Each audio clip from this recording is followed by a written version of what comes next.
I killed myself for years working 14-hour days to get from 0 to 200 clients.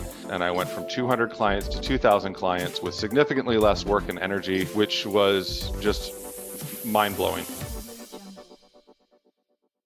Hey guys, I have Nick Krautter, who wrote the amazing book, The Golden Handoff, one of my favorite books for how to A, build a monumental database, and then B, how to invite retiring agents to adopt their business to get more listings and more business from them, as well as how to retire as a real estate agent and kind of what do we do to build a really nice retirement plan for yourself.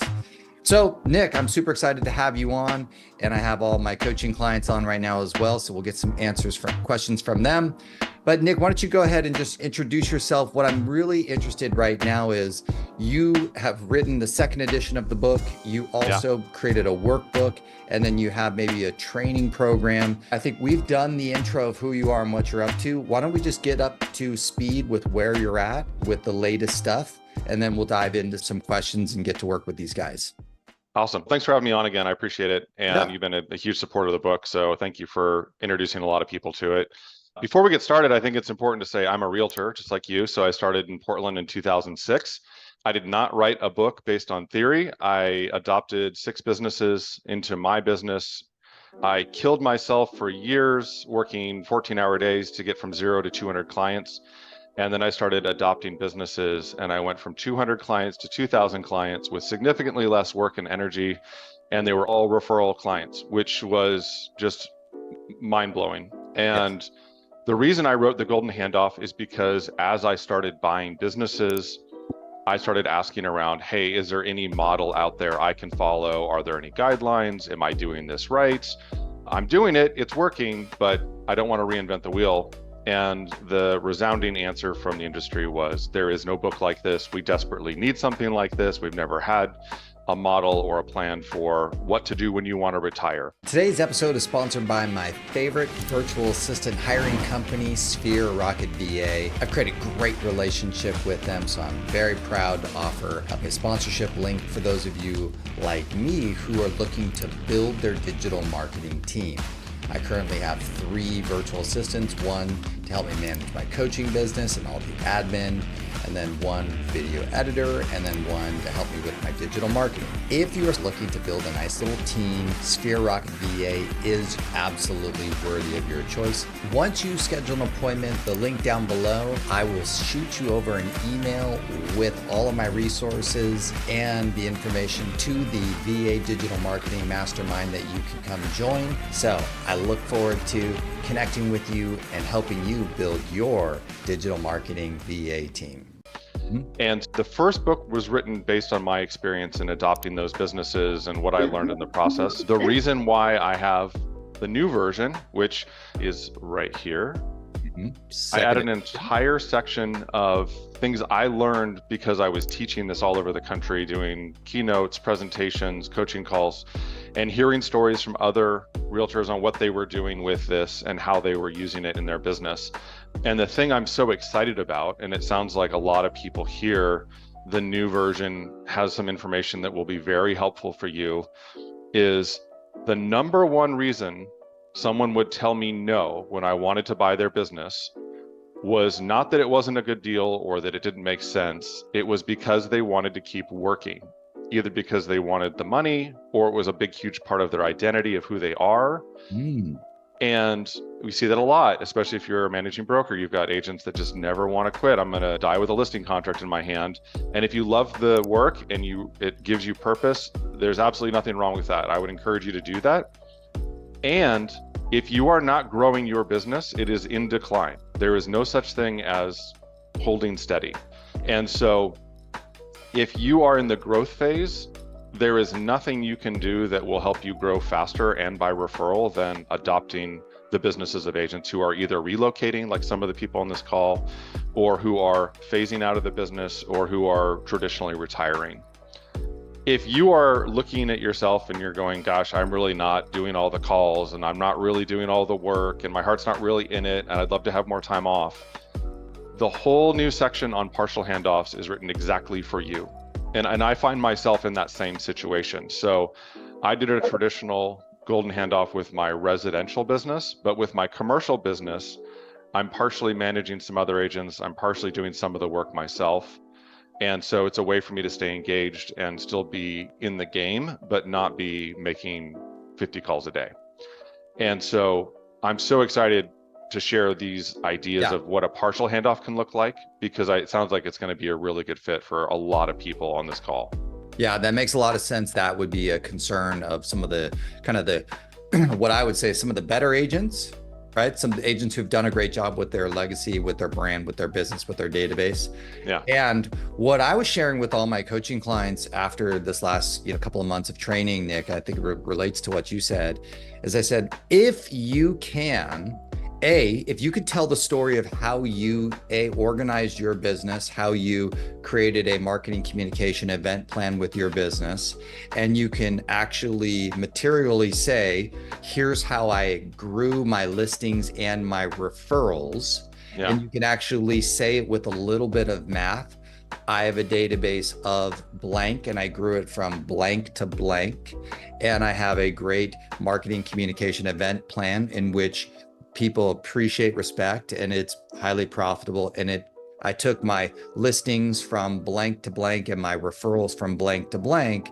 What I was sharing with them was, if you can just say that, I would imagine that a lot of retiring agents or people who are on the fence would be very attracted to learn more about what you did.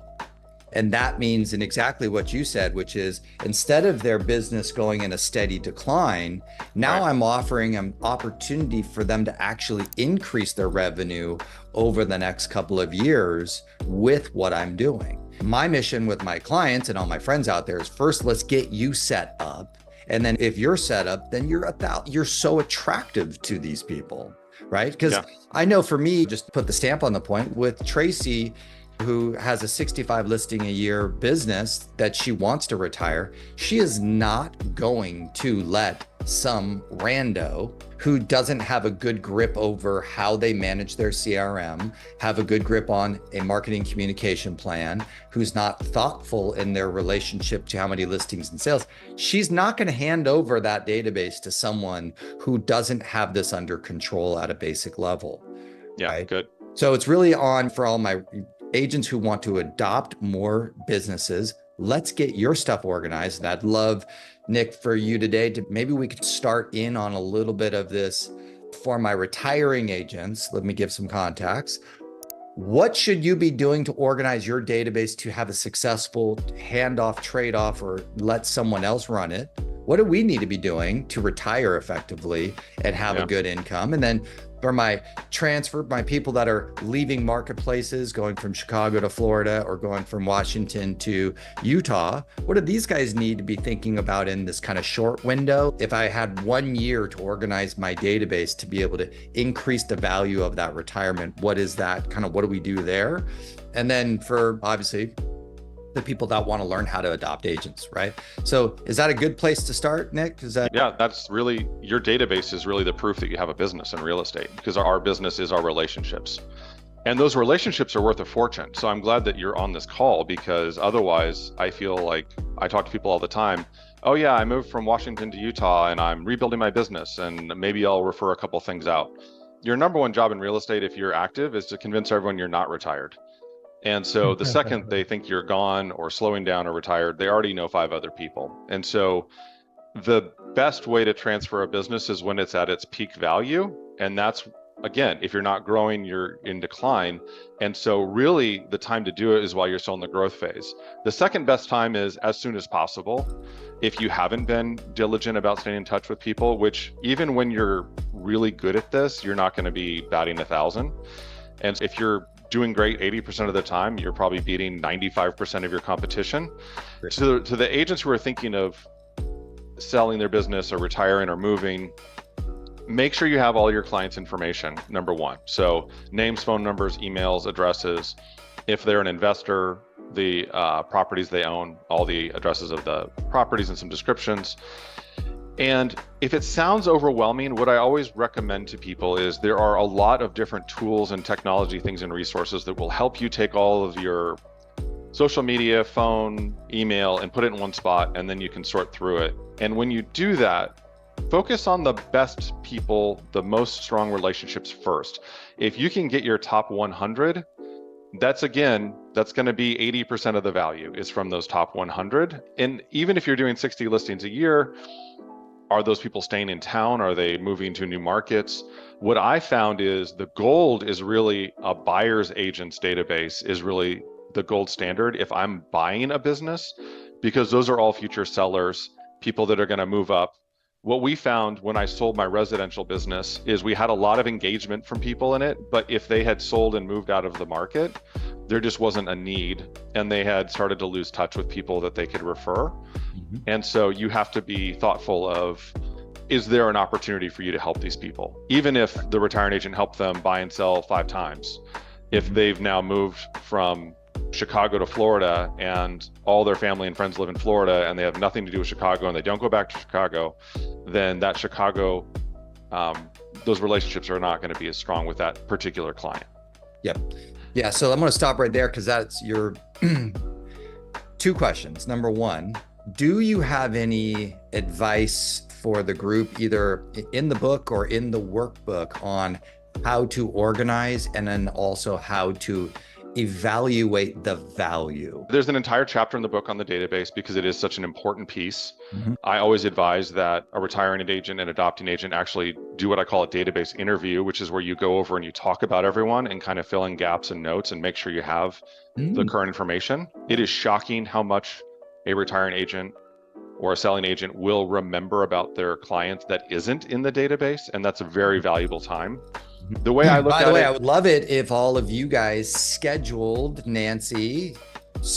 some time with your executive assistants, your virtual assistants, and scheduled time to do that now versus wait for some retiring or the agent that you want to adopt to do that for you, right? Let's get on with, if we spent an hour a day, Nick, on this thing, and if we spend an hour a day between now and the end of the year, I'm pretty sure all my clients could probably get some serious progress on this thing. What do you think? I think if you blocked out 4 hours once a year to do this, you could do all of it. Good. And here's how I advise you to do it in the Golden Handoff and for everyone that's still growing their business. Export your database so that you just have names, phone numbers, emails, addresses, and notes. And if you have categories and tags, export that as well. Mm-hmm. Organize it by who has the most information at the top and who has the least at the bottom. Print that out, go offline, go to happy hour, go to a conference room, go to a cafe, wherever you need to go to be focused with your assistant or your team or whoever you need to, or by yourself, and write in all the notes that aren't there. Write in all the categories, the tags, write in all of the, oh my gosh, I talked to this person a month ago. We need to get them a new valuation. Right. If you do that once a year, you'll be I don't have miles their new ahead. address, their old address. Oh, they own 2 addresses and I don't have that. Yeah, fill it all in. Yeah, and if your database is saying, hey, this email's bouncing, it's a good time to call and get the new email.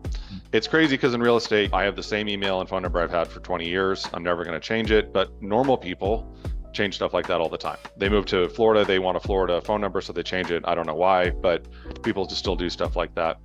And especially if you're using work email and people are changing jobs, they don't get to keep it. So I would recommend doing that for your business now. Thank you. In terms of how I organize it, I think there are 2 main ways to do it. The ABC method, which is who knows me, loves me, trusts me the most, is your A clients. That should be a short list. That should be a pick up the phone, call you back, refer you people. Those are your super fans. Those are the people that want to introduce you to new people that are looking out for you and always work with you.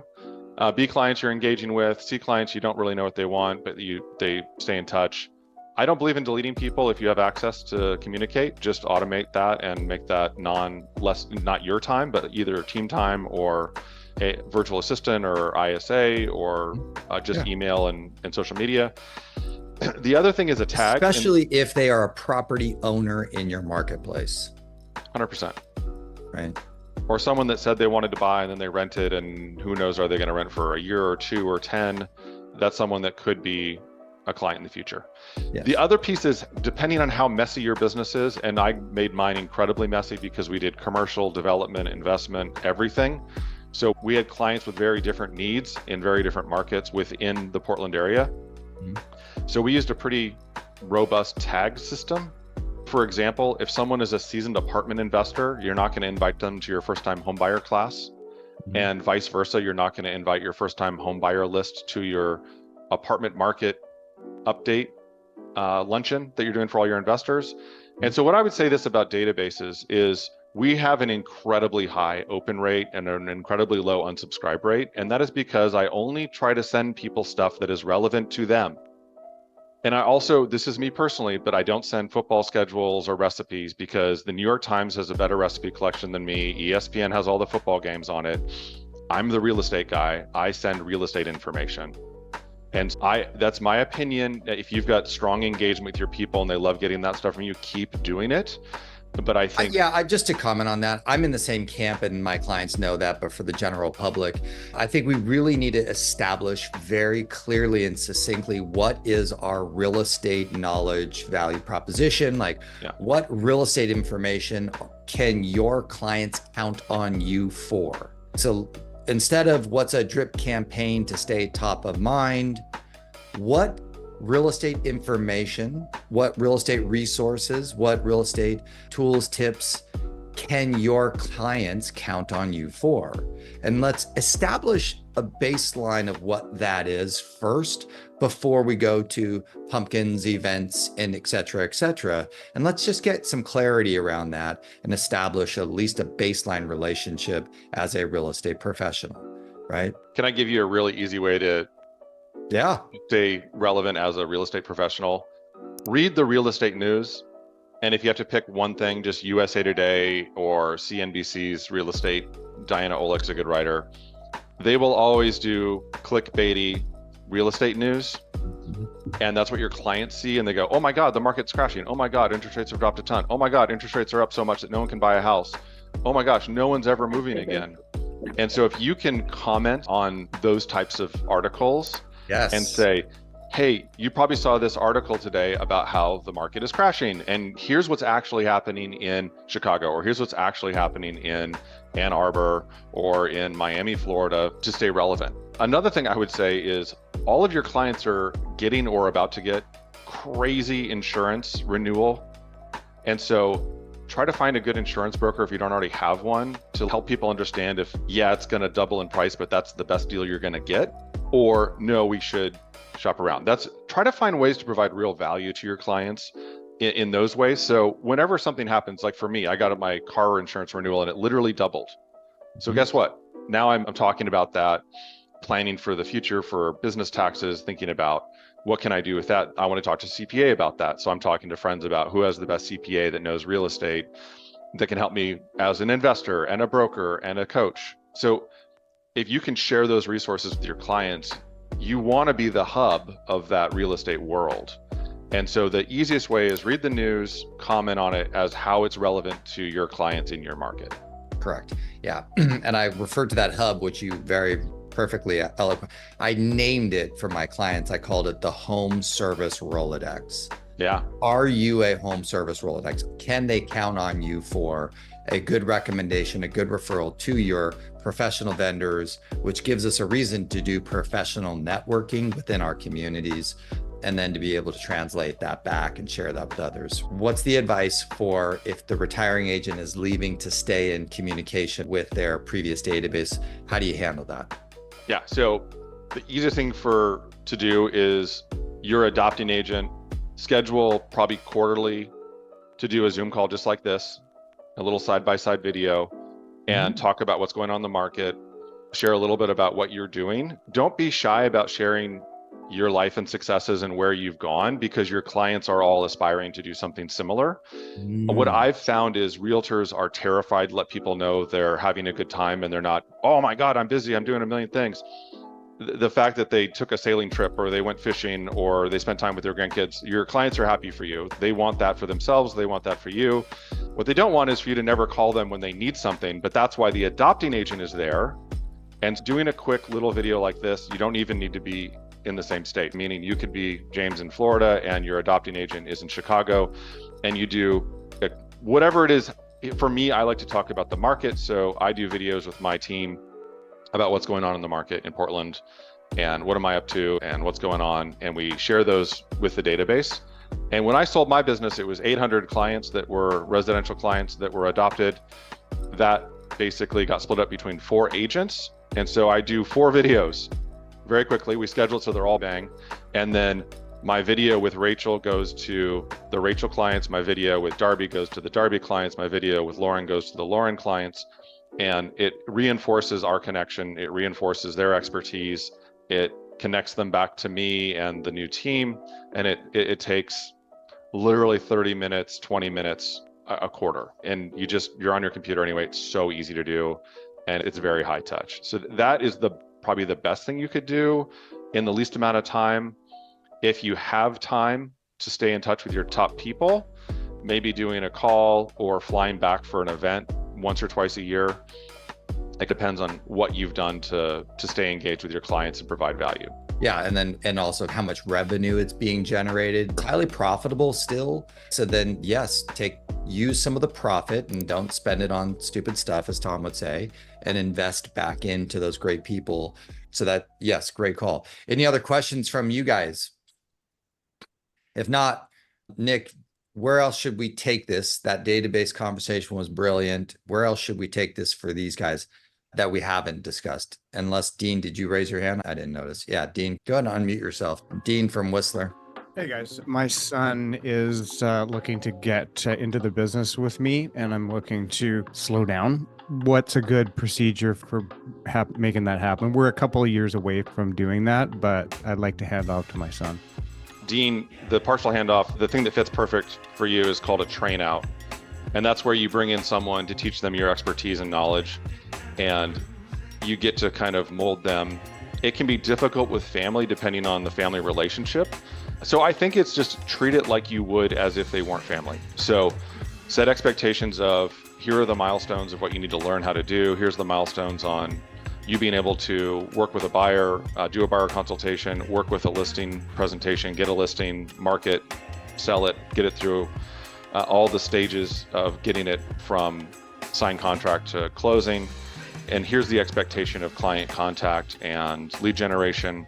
One of the things I recommend, whether you're doing a partial handoff or you're doing a full handoff, is to look at the marketing plan and have that be a part of your agreement, which you've touched on this already a couple of times, Patrick. I'm gonna call everyone twice a year. We're gonna host this many events. They're gonna get my newsletter about the real estate market monthly or quarterly. We're gonna do mail outs this frequently. We host an event or a class X number of times a year.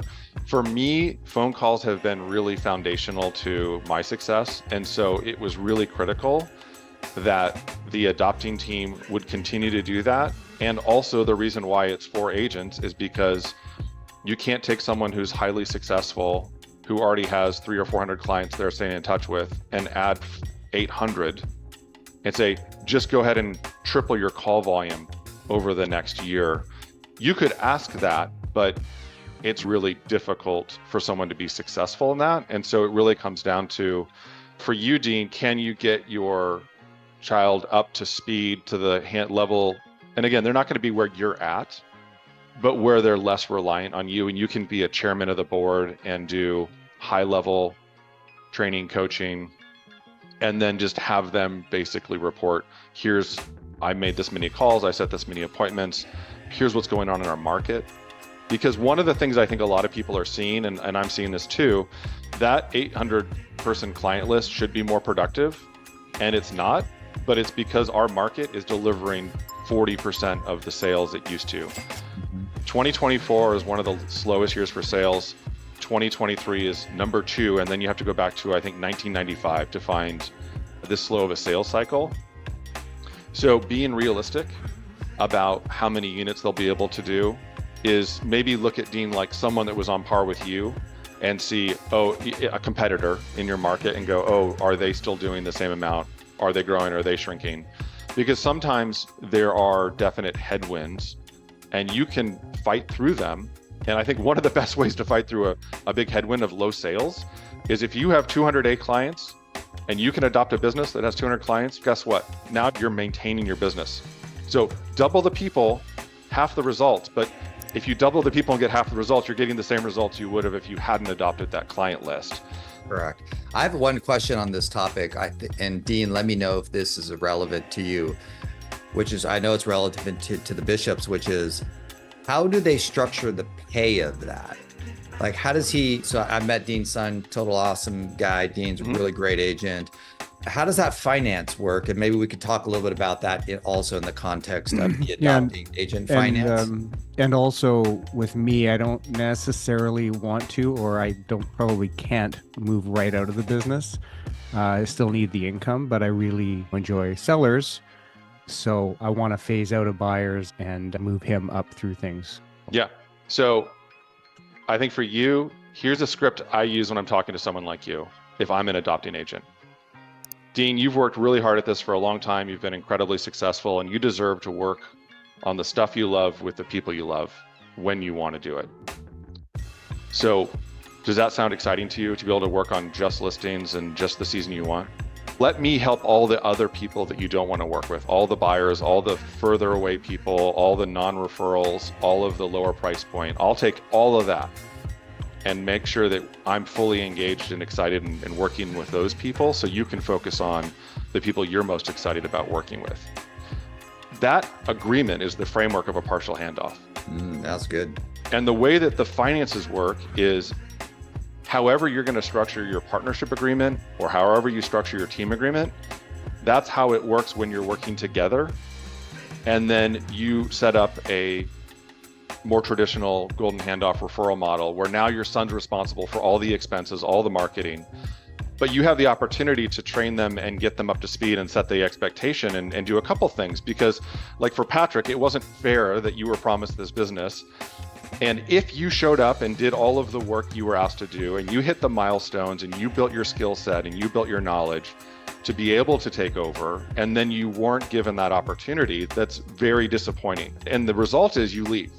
And that's the same result that I've heard of. And in the book, the new version, there's also a whole chapter of interviews. And that's one of the issues with a partial handoff is, if someone is going to bring you on and say, in the next 2 to 5 years, I'm going to retire and you're going to have all of this, make sure it's in the contract. Like, what happens if you want to stick around? So that maybe you stick around and you stay an active agent, but the financial model maybe changes to make it more fair for all the work that new person has done. What I've found, and Dean, I'll be interested to hear in a year or two or whatever your time cycle is, what your experience is. But of all of the people I interviewed, there was family teams, there was mega teams, there was big solo agents. What they found is that the agents who wanted to stay in the business and retire in 2 to 5 years, almost universally decided to retire sooner once they started getting referral income and once they saw the adopting agent putting in the effort and the work and having success. And so I'll be interested. And again, everyone has different financial needs and businesses. The most profitable thing you can do is be a solo agent and work 20 hours a day, right? Don't pay anyone else, don't have anything, but you're no time. And so then the next thing is you can do is, I'm going to handle all the transactions, but all the support work I'll hire out. But then you've got all the risk. The next level is you hire a bunch of agents and you build a team. And I'll be interested, is it Tracy that has the 65 listings a year? Mm-hmm. So a partial handoff is there because it's really hard to find someone within your own team to take over leadership. And that's what happened to me. My top commercial agent and my top residential agent, neither of them really wanted to step up and take leadership and have ownership, even though I was showing them the numbers and I was incredibly transparent with my business. Guys, we've got $2 million a year coming in, and here's the stuff you're going to have to learn how to do that is not related to being a good agent, but running a business and being a leader and being the CEO, CFO, CMO, head of HR, all those things. Mm-hmm. But the reason I sold to an outside team is that I didn't have internal leadership. And I would also say, if you guys are talking to or you're looking at businesses you want to acquire, don't be shy if there's a team that appears to be incredibly successful. because it is very likely they don't have a second in command inside the team that's really willing to take over.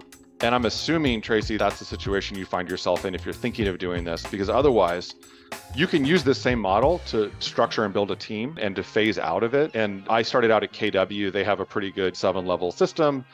I know very few people that actually achieve that, or they get pulled back in. It's tricky. The Golden Handoff works really well because the 7-level system is so incredibly hard, and it takes an incredible amount of effort, and you have to be producing an enormous amount of income to support all the people that need to be supported to run something like that. Today's episode is sponsored by my favorite virtual assistant hiring company, Sphere Rocket VA. I've created a great relationship with them, so I'm very proud to offer a sponsorship link for those of you like me who are looking to build their digital marketing team. I currently have 3 virtual assistants, one to help me manage my coaching business and all the admin, and then one video editor, and then one to help me with my digital marketing. If you are looking to build a nice little team, Sphere Rocket VA is absolutely worthy of your choice. Once you schedule an appointment, the link down below, I will shoot you over an email with all of my resources and the information to the VA Digital Marketing Mastermind that you can come join. So I look forward to connecting with you and helping you build your digital marketing VA team. So this is Rebecca. I'm in San Francisco. I got your book a long time ago. Read it, listened to it, even got the workbook. And I've made a list of like 30 people, and I've talked to a couple of them, but I just don't know totally how to broach the subject, which you did have a good script on that when you're talking to the other guy.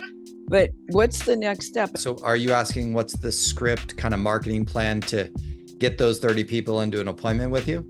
Yeah, once you talk to them about it, how do you get the appointment? If I talk to them, they're interested, and then what do I do? What is the script for I want a lot of my clients to go reach out. Okay, so I'm buying Tracy's business. Hey, Tracy, this is Nick Krautter.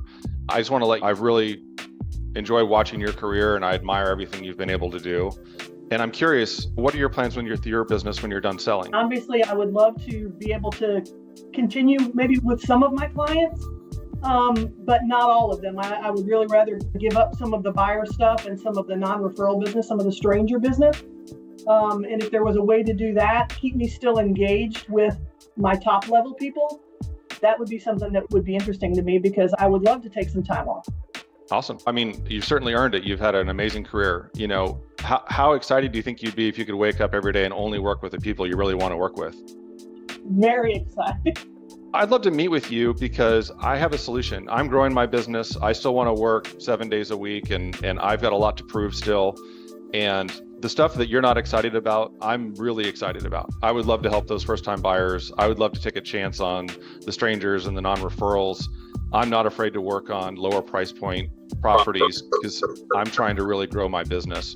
Can we meet either this next Monday or Wednesday afternoon? Is there a time that works good for you? Yeah, absolutely.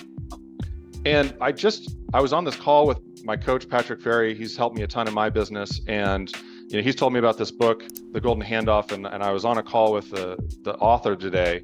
Would it be all right if I had someone from my team courier over a copy of that book? I'd love for you to have a chance to read it and check out part 5. It's all about partial handoffs. I think that's the opportunity maybe for us to work together. Could I get that over to your office today, or would it be better to take it to your house?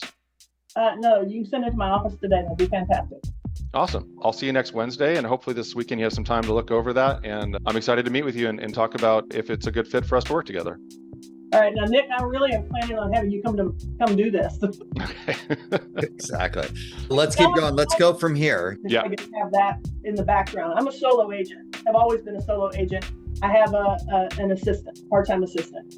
And so I don't have anybody on my team. I don't have a team. I have some agents that pinch hit for me and willingly do it. And so I have a few of those, and I have one that I'm talking to. But I am super interested in this whole partial handoff thing. So that's really, this is me just talking now. Mm-hmm. Yeah. Super interested in that because I don't know 100% that I can really give it up. I want to think that I can. I do. And I'm getting ready to do a sabbatical, kind of test drive this. And I've got a couple of pinch hitters that are going to take care of business while I'm gone. So I'm testing it first, but this whole partial handoff. So talk to me about how that might work. Yeah, so for solo agent, I'm going to pretend I'm a solo agent. Let's meet and talk and see if we think this would be a good fit for us to work together, if our kind of work ethic and vision of how do we help our clients is in line. Doesn't have to be identical, but if someone's all prospecting marketing, someone's all referral, that's not a good fit. And ideally, both people have more of a referral-based belief system, because that's really what this works on. Is you're not buying a list to market to it, you're getting endorsed and referred to, and then you are responsible for caring for these people. That's why I call it adopting them, not buying the list. So Tracy, I think the thing that would work best for us is let's meet a couple of times and learn about each other's business, where our business comes from, our trajectory, and why don't you take the time to go, these are the types of things I want to focus on and when I want to be engaged. And here's everything I don't want to do and the times where I want someone else to be, you said, a pinch hitter, which is great. I love playoff baseball. It's very bad for my productivity, but it's like one of my favorite times of year. The next step would be to identify who you want to work with and who you don't, and do a test run. And so maybe take 100 of those BC clients that you're not super engaged with, message to them, hey, I'm going to be partnering with Nick. He's going to be helping out. I wanted to introduce you. Here's his story. And I'm going to be taking some time off. And I want to make sure there's someone here to care for you and take care of you. In the book, there's a whole introduction letter. If you go to the website and sign up, you'll get it. I think probably a lot of people on your coaching group, Patrick, are already members of the Golden Handoff. But if not, go to goldenhandoff.com and you'll get a link to download the introduction letter, the scripts, the contract, all of that stuff. And so do a test run with like 100 of those people. Sorry, Tracy, say it again. I was going to say, I have read the book, but I don't have the newest edition. I'm getting ready to order that, though, that has this section in it. Yeah, the partial handoff is what's in the new book. I updated and cleaned up some of the original book.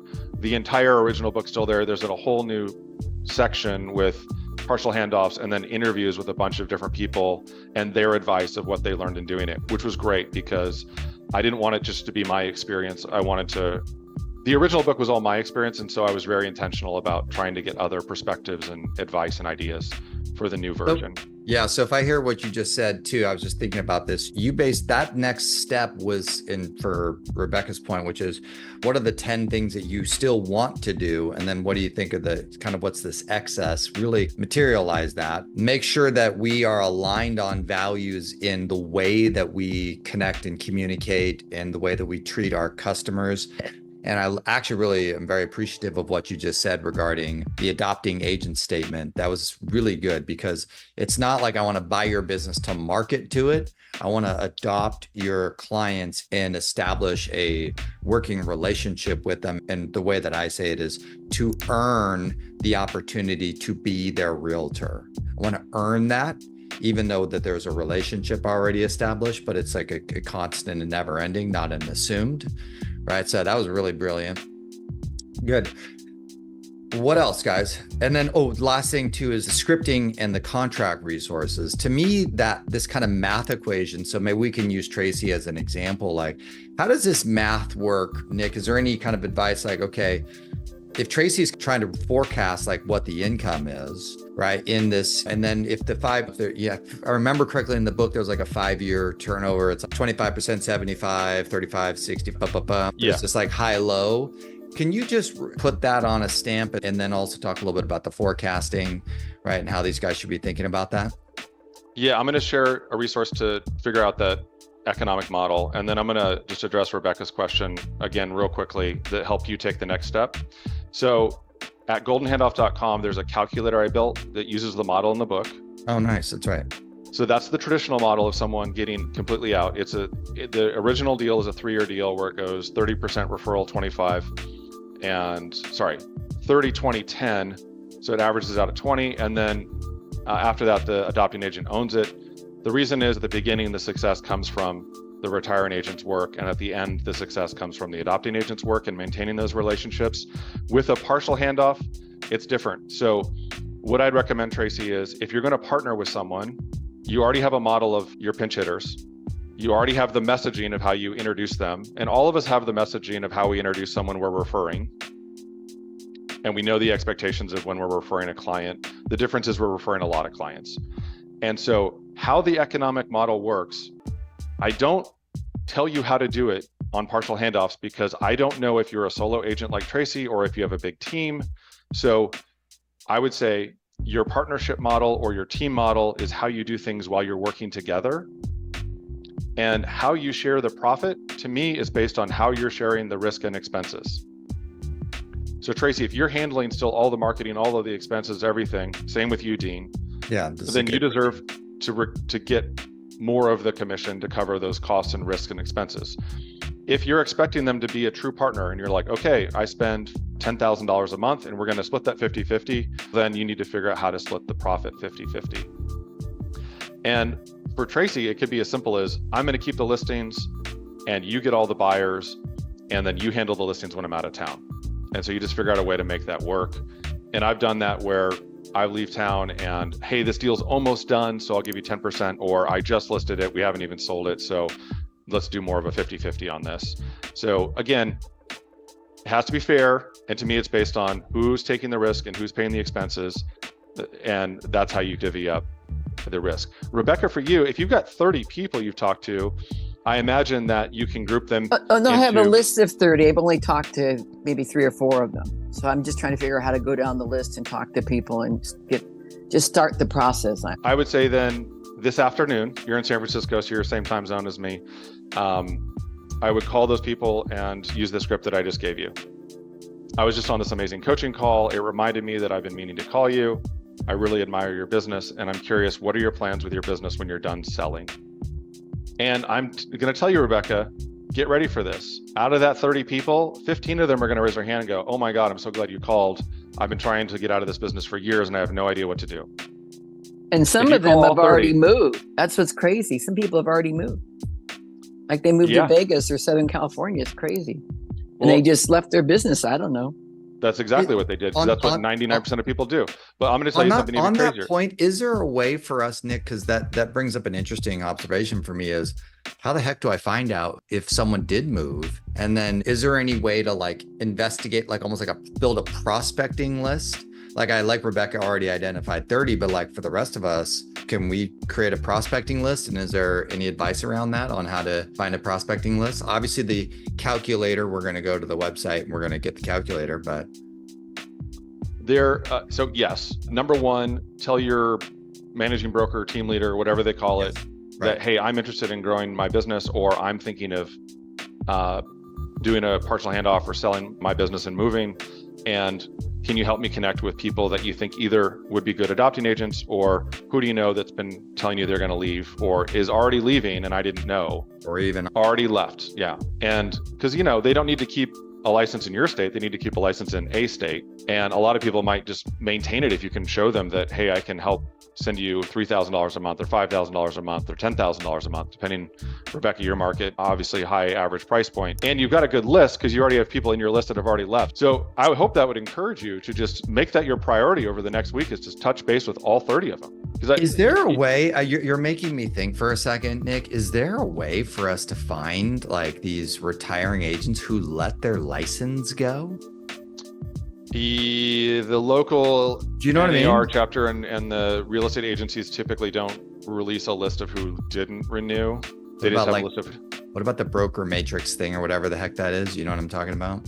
Yeah, and there's another program I just heard about, which I have not used, that basically supposedly lets you see everyone's production nationally for mortgage brokers and realtors. So there are absolutely analytical tools out there that can show you who's in decline or who's maybe done zero.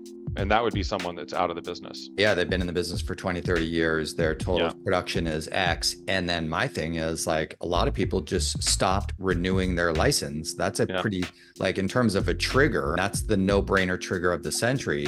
If those 3 things aligned, that is like epic. Yeah. So there definitely are platforms to do it. But just like Rebecca already did, she identified 30 people without using any of that stuff, and already a bunch of them have left. So I would say talk to your broker first. Yeah. Make a list of 3 agents you think might be worth calling.